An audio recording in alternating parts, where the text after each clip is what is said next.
There was an alternative plan for the surprise return of the beloved kaiju Mothra in Godzilla x Kong, The New Empire, and it proves exactly why Legendary's Monsterverse needs more of the original Toho monsters that have fought with and against Godzilla through the decades. In Godzilla x Kong, Mothra is awakened by the Iwi girl Jia, who acts as a replacement for Mothra's traditonal twin priestesses, and she acts as peacekeeper between Godzilla and Kong. Godzilla's trust and respect for her is what convinces him to ally with Kong to take on their common enemy, the villainous Scar King.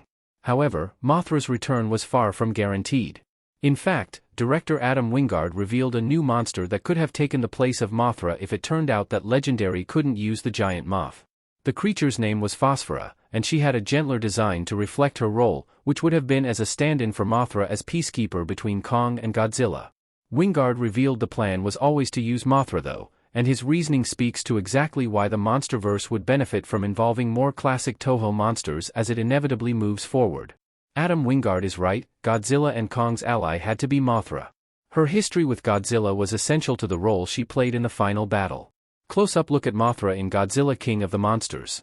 Director Adam Wingard clarified some rumors that Phosphora was scrapped after testing poorly. He revealed that the original plan was always Mothra. In order to effectively bridge the sizable gap between Godzilla and Kong's perspectives, their common ally needed to be Mothra thanks to her relationship with Godzilla. Ever since her debut in the 1961 Toho classic Mothra, the so-called Queen of the Monsters has emphasis on almost, always been Godzilla's closest ally. Both monsters have traditionally acted as protectors of the world and humanity, especially in Toho's Showa era, which Godzilla x Kong tonally aligns with. Jia's ability to telepathically communicate with Mothra and use sign language with Kong means that there is an inherent understanding between the two Guardian Titans. Mothra was always going to be the only Titan who could effectively communicate with Godzilla, making her presence necessary. By introducing a new Titan who is able to calm Godzilla down in Phosphora, the Monsterverse would have had to introduce a real reason that she had that ability, which would almost certainly come off across as half-baked and overly quick.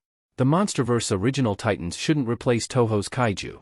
Creating new Titans is exciting, but not in place of the classic monsters. The Monsterverse has, so far, done a good job of balancing new Titans with classic kaiju who have previously been a part of Godzilla's lore.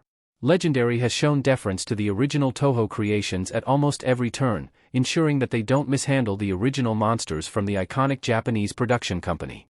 They've managed to effectively introduce well-designed, fan-favorite new monsters to the universe that fit the narratives that they're trying to tell, like the Mutos, Scar King, and Shimo.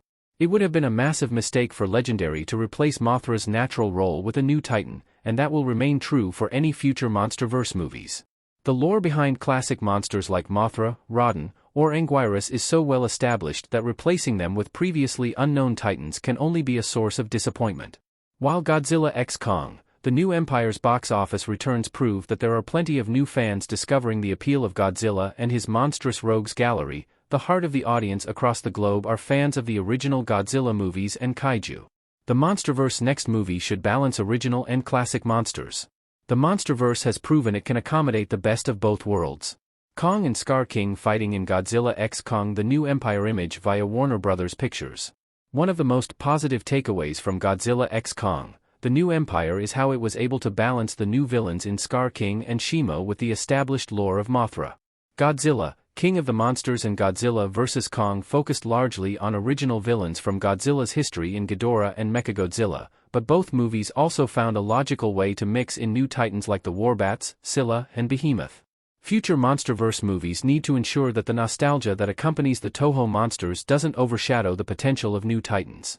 Godzilla movies, especially from the Showa era, featured monster team-ups on the side of both good and evil. That's a great way to find a balance between old and original titans in future Monsterverse movies. The existence of the Hollow Earth and the mythology of the Titans being the first gods aligns naturally with the classic lore of Toho monsters like Megalon, Biollante, and King Caesar. Teaming them up with a new villain, or aligning them with Godzilla against new villains is a great way to balance the history of Toho with the exciting potential of the legendary Monsterverse.